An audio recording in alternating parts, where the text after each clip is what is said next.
Welcome back to Video City. I'm Jewelz Alizé, and today I have Chef Push from Jersey. What's up? How you doing? How you doing? Welcome to the set. We'd love to have you here. Appreciate it. So let's get into the mix.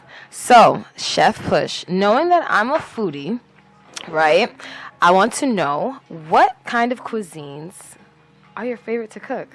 I like to cook a lot of seafood. Yeah? Yes. Seafood? Would you say that's one of the biggest catering things that you get? Honestly, any and everything. Yeah? I specialize in any and everything. Vegan options, any dietary preference. I specialize in everything. So I can't say I have a favorite. I love to create. Okay. I hate to stick to one thing. Kind of gets boring. So, and I feel like chefs constantly create. So.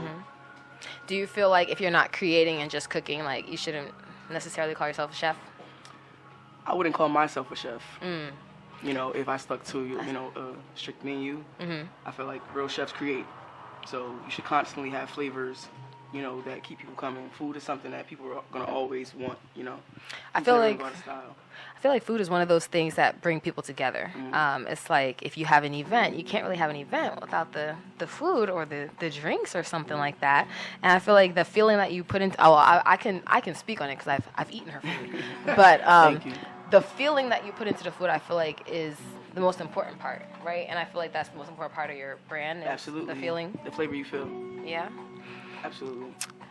People get angry when they're not eating, which is why food is required at all sorts of events. It causes disruption just because the food isn't there. Everything else could be perfect. Everything else is going right. All the guests arrived on time, but the caterer is late. That'll cause a ruckus. So.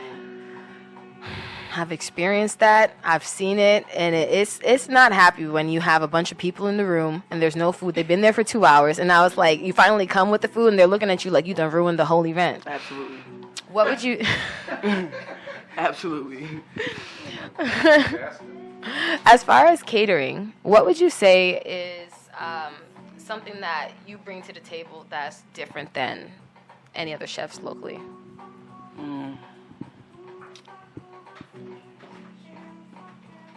I feel like you get to know me through my food. Just with tasting my food without exchanging any words, you kind of get a feel of who's prepared your food, A lot of people care about that. I know I do. Who's preparing my food, what kind of energy you're putting in the food. Those things are good to be mindful about. So I feel like I give a feeling with my food. I don't just give a flavor. And that's what continues to generate business for me because the feeling brings them back, not just, the food. And the rotating menus. So I don't know if you follow Chef Push already on Instagram, but you could drop your Instagram. You can follow me on Instagram at push_Hugh_Chefner. So on that Instagram page, you're going to see weekly menus. Is it Friday through Sunday you have the kitchen open? Friday is it Sunday every day? It's a late night menu, which is 7:30 to 2:30 in the morning. The rest of the week is daily menus. I do private events, all kinds of catering, 3-course meals. Valentine's Day is coming up too, so definitely book me for that. Okay, the couples. You want to cater to the couples? Are you going to be doing? That's your specialty. Absolutely. You get freaky with the food. Absolutely. Sexy food. I saw a video on her Instagram, and when you come across it, you're going to know exactly what I'm talking about. But it's a video of you seasoning shrimp, I think. I don't know if you guys heard that, but from behind the camera, the producer just like... It was the shrimp? Oh, I did. Yeah. Oh man, I should have definitely. You know what? You would definitely have to come back with a taste testing episode. I will be. I'll be back. Well, like a few platters for us to really get into the reactions because my face gives it all. But she was massaging this shrimp, and she was doing a private event for a couple, and the caption was something. And I'm just like, the way she's just like, is that how you get the seasonings all juicy and all in there for real? You gotta care about your food. I care about the food whether I'm eating it or not. You gotta care about other people's food as well. People see you care about their food, they respect you more. I think that's how you keep reoccurring clients, customers, and I've seen people come into your DM for orders, like, because I know you post funny reviews and stuff like that. who haven't like ordered in a year or two, and it's like just because they've had your food one time, it's like now they're back because they see you posting again. You've been, you're back on the scene. Absolutely. You're active. Absolutely. And I think that's a blessing, and the fact that you can give that kind of feeling one time and make them come back for more. To recreate that is I don't know. It's a talent in itself. If that makes sense, right? They trust the slogan, the flavor you feel. So if I'm off the scene, it's because I'm not feeling myself, and I wouldn't put anything negative or anything I'm unsure of or anything I'm working on into my food to give to my customers. I care about them. So I think like they that's see a back on the different level scene, of integrity. They respect it because they know I've been working on something. I think that's a different level of integrity that not all brands have. It's like they're just eager to just produce. What's the quality of it and what's the intention behind it? Because I feel like even myself taking a step back from modeling for a little bit to get back right.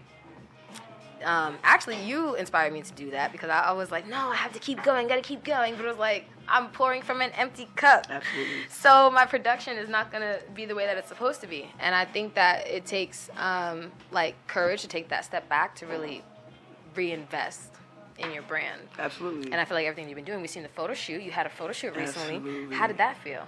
Exciting.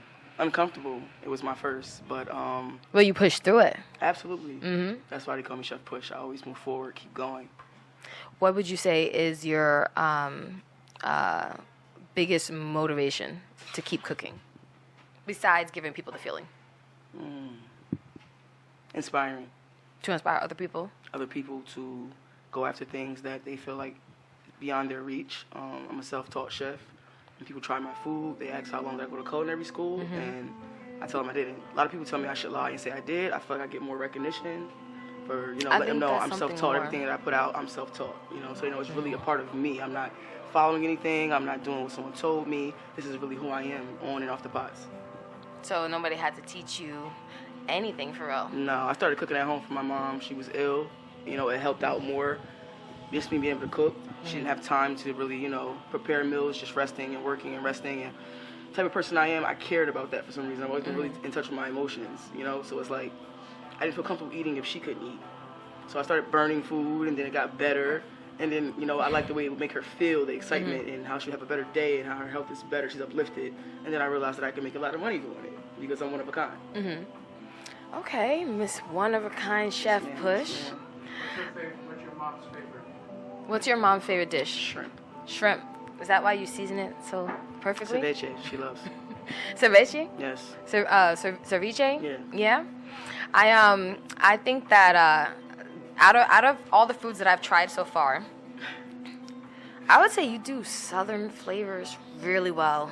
And like Asian flavors, I was like blown. I thought I went to a Chinese store one time. One time, I had this beef and broccoli. Was it the beef and broccoli? It was the beef and broccoli. Made me just feel like, oh my God! Are we in Chinatown? The salmon with the salmon broken up inside. Listen, I told you guys I'm a foodie, so I could go on forever about the things that I've tried. But what I want to get into is you teaching the next generation of chefs. We stopped by a school last year. And you had the chance summer program for young girls. Yeah, summer program, and you had the chance to teach them how to make Rasta pasta. Rasta pasta. Yes. How did they do? Did they that was exciting. How old were the girls? It was ages between 6 and 16. Okay. So that was really amazing. I worked hands-on with the youngest. She was really excited. She was really proud of what she made. She wanted her mom to try it. It reminded me of me. Being young. It's how I felt. So to be able to teach people what I've taught myself, it's a gift.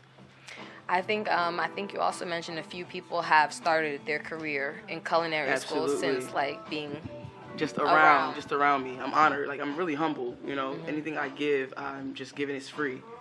I had to go through tough things to teach myself the things that I know, and instead of looking at it as it being tough, it just built me to be someone that can teach other people now. Now I'm the person that people have. Motivation. So it's an honor for people to reach out to me, let me know that they have a chef position somewhere. It's like knowing that that's something they never show interest in, and they're excited to tell me, so I can be proud. Because you don't want to put that seed, and just being around you made it grow into something that was beautiful. That's the bigger part for me. That's the bigger enjoyment. Okay, well, my enjoyment is going to be tapping in with you after these events that you have for Valentine's Day. So please tap in with Chef Push with your Instagram again. Push_Hugh_Chefner. And you can reserve your private event for Valentine's Day, or if we have a Valentine's Day event, we'll be sure to let you know at Video City, and we're going to tap back in with you another day. Thank you. I'm Jewelz Alade, and this is Video City.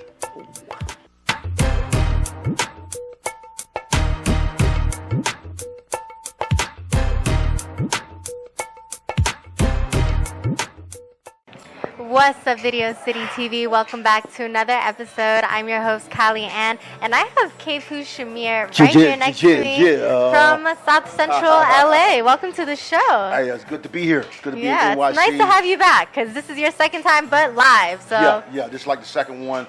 I did a Zoom first, but I said I'd come out there live and do an interview in New York City. fuck yeah. You know, and show we're me a here lot of today. love. I appreciate Who is Video Kphu City. Shamir? Tell us about this person. Yeah. Kphu Shamir, basically, just a young black king from South Central LA, Los Angeles. Really heavy into the rap scene right now. Love the rap music. How long you been doing rap for? I say a really good, I would say really professional, like maybe 6 years with it.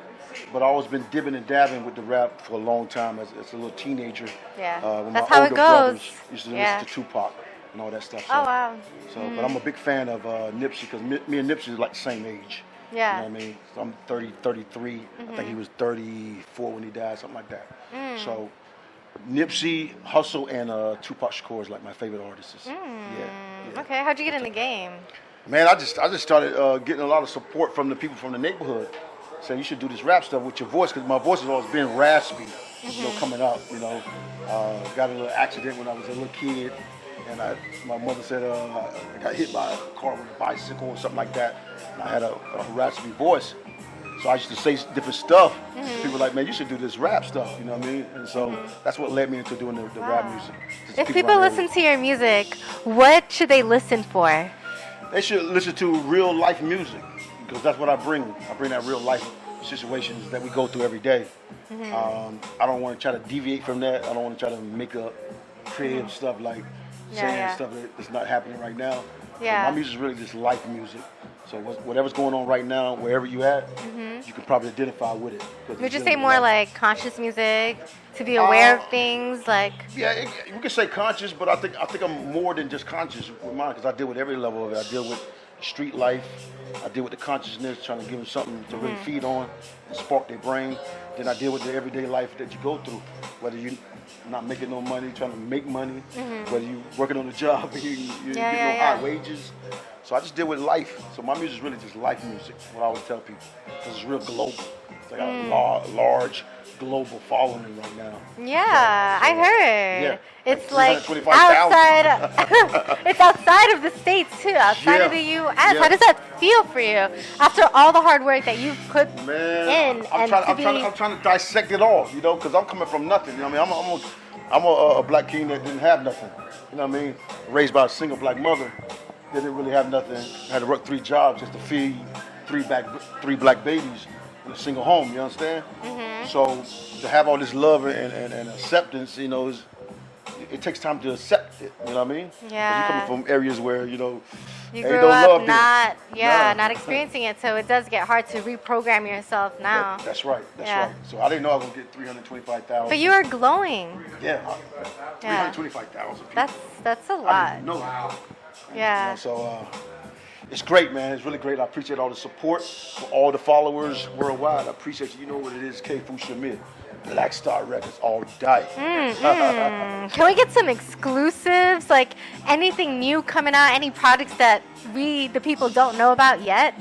Can Video City get the scoop? Yeah, you get okay. I'm working Tell on us the all Black about it. Life album right now. Black Life album, is that what it's called? Yeah, it's called Black Life. I'm working on that album right now. Okay. I got a show to do up in Oakland, September the 10th.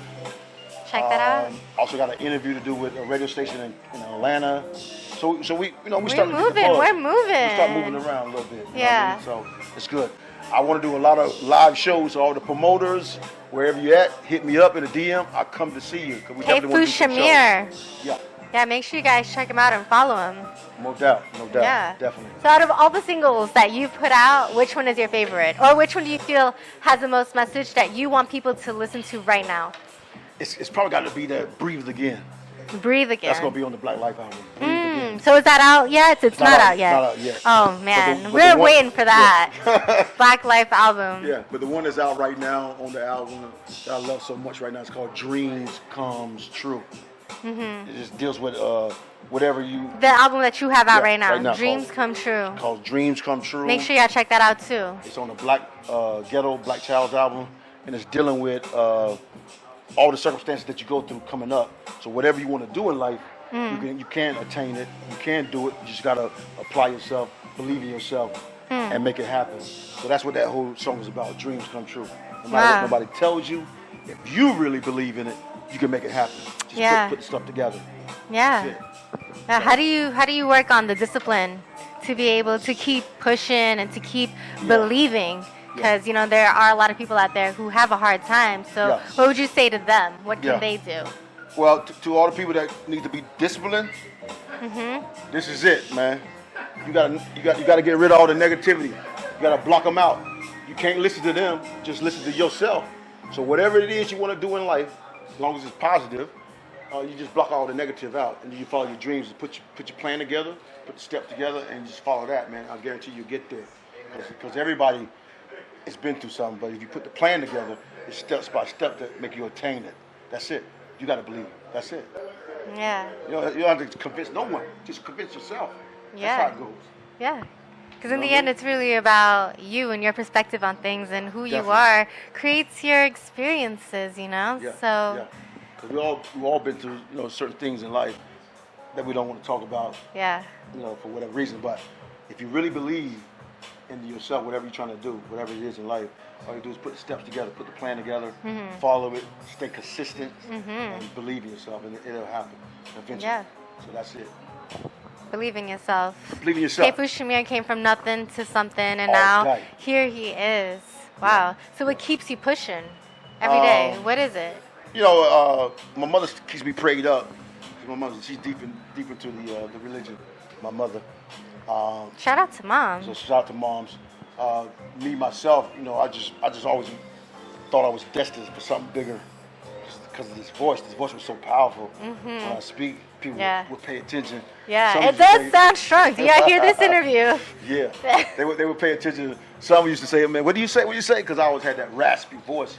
So they would ask me, and I would explain to them. So I always thought I was bigger. From your favorite song, what is it? Dreams. Dreams come true. Dreams come true. What is your favorite bar from Dreams Come True? My favorite bar is what's my favorite bar? It's about me coming from nothing to something. Mom's prayed on it, but I laid like I did and I prayed on it. That's like my favorite bar off of it.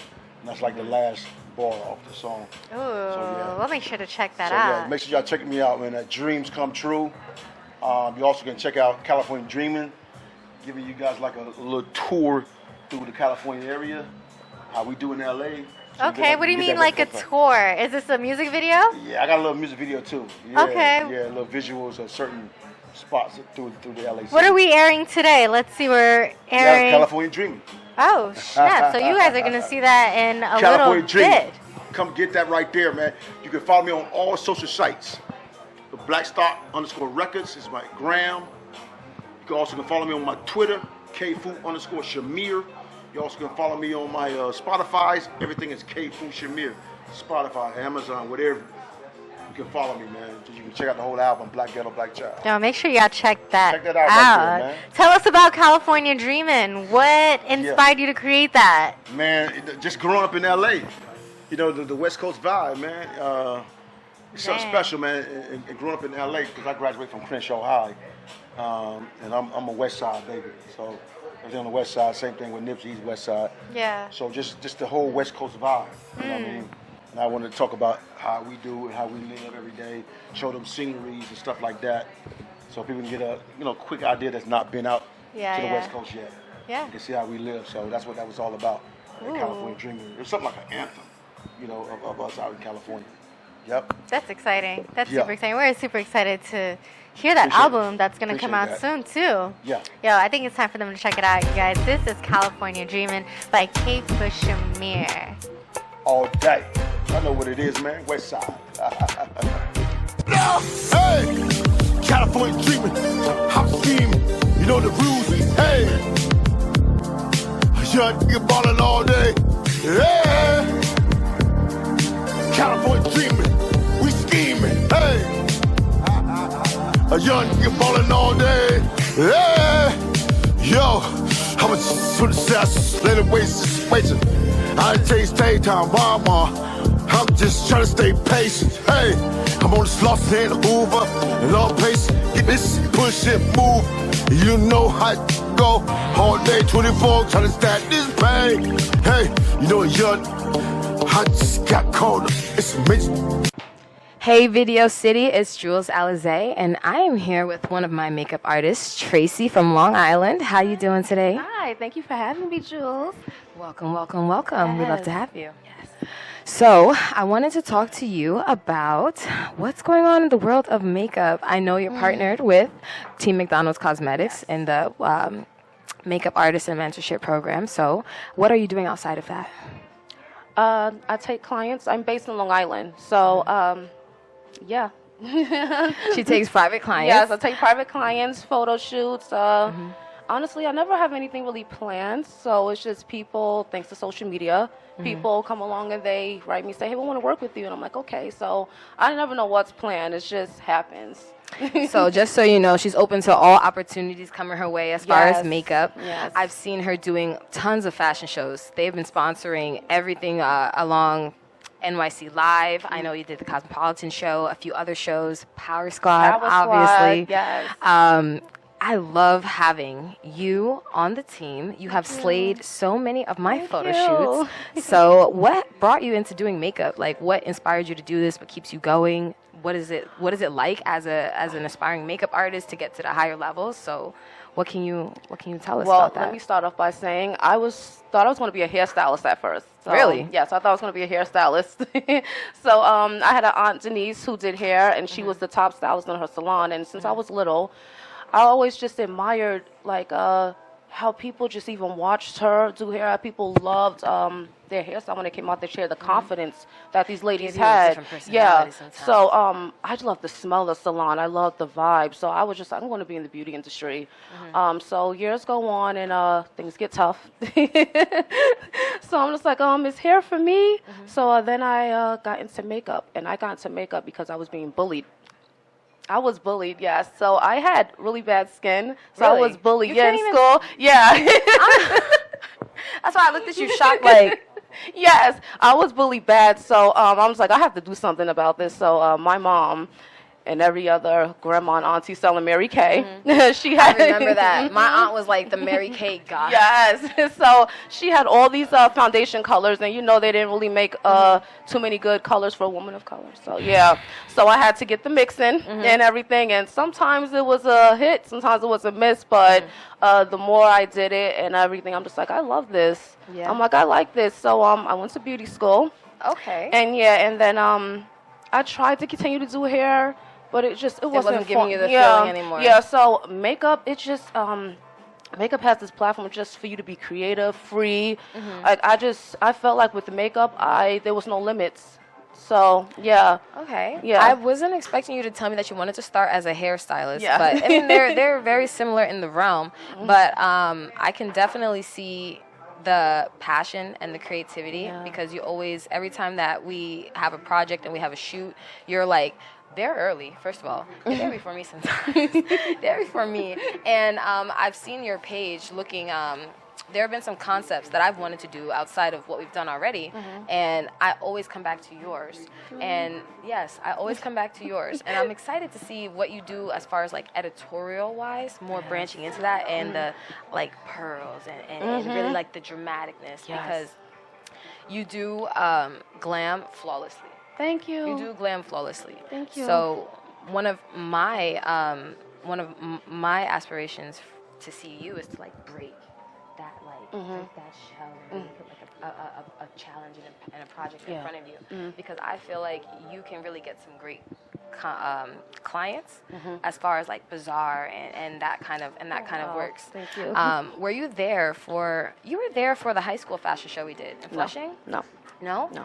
Okay, because I know teaching, I feel like you would be really good at that. I thought about it, but I'm like, do I know enough to teach? I'm kind of scared. I mean, like as far as like high schoolers or think so? like people who want to break into that, because you and Terry's energy, I feel like really give that like Yes. mentorship and especially just like the energy I see you do, you know, that you have. Yes. I wanted to ask you, what was something that someone said or has happened to you that may have wanted you to stop doing makeup, or have you ever thought about not doing? Yes, I actually did stop for some time. I lost motivation, and I'm gonna be honest, sometimes it's the people around you telling you what you can't do. It's not a real career, get a real job, and that hurt so much. So I stopped, and life was just dark after that. So I'm just like, this is not it. So I'm like, I don't care anymore what anybody says. I didn't even care about the money. I'm like, this is what I want to do. It makes me so happy. I feel free. When I do makeup, I feel like I'm on another planet, like I'm floating. Yeah, that's what makeup does for me. How long have you been doing? It's almost 10 years now. Oh, okay. Yeah. 10 years. So have you, within those 10 years, right, have you seen a change? Obviously, we know Fenty has come out with her extensive line of shades. Like we mentioned, Yes. it's been so hard in the earlier years with finding makeup for Yes. black skin. And the modeling industry, especially when it comes to makeup artists, can you just touch on what it means to be a makeup artist, not even just in general, but specific to fashion, runway, and content? Because, you know, there's bridal artists and stuff like that, but with those bright lights, cameras, and everything, how does that change the products that you use? Well, with fashion, like you said, is definitely different. You have to be careful because, like you said, with the lighting, so it's not like a everyday glam that you're doing just walking outside. So people need to be careful. They need to know their skin tones. A lot of artists need to study color theory. I was going to ask you, but when you said you were mixing colors, I've kind of assumed you meant like lighter and darker foundations, but color theory is like you put the red and the blue and I've seen Terry do it on a palette before, and I'm like, what are you doing? But color theory, I feel like is really important. It is. It is. It is. Especially the past Fashion Week, I've seen so many reels on Instagram of black models like damn near tearing in the reels. Like, do you see what they're doing to me? And I've experienced that myself. What kind of advice can you give models on how to handle a creative? Like, if you were to do someone's makeup, I'm not saying you have, but if you were to do someone's makeup and they were unhappy with the work that you did, what advice can you give to the client or the model, and how to like let their makeup artist know that in a respectful way? First off, I would say to tell the client or model, please let the artist know anything, like any problem areas, anything that you like, don't like, please let them know before you sit in their chair. Also with models, I would say models only. Is rather be safe than sorry. So if you can get your own foundation, please, because bring that makeup bag every time. Please bring it, because every artist, sad to say, every artist is not going to have your color, especially my woman of color, my deep skin tone woman. I feel so bad for them. Like, if I could take them all, I would. If I could take them all on, I would at a show. I was like, I want them to be happy. I want them to feel confident. Like every other model is going to, you know, have that. Every other model, like they can sit in the chair confidently, but my woman of color, why do they have to be so scared when they sit down and have so much fear?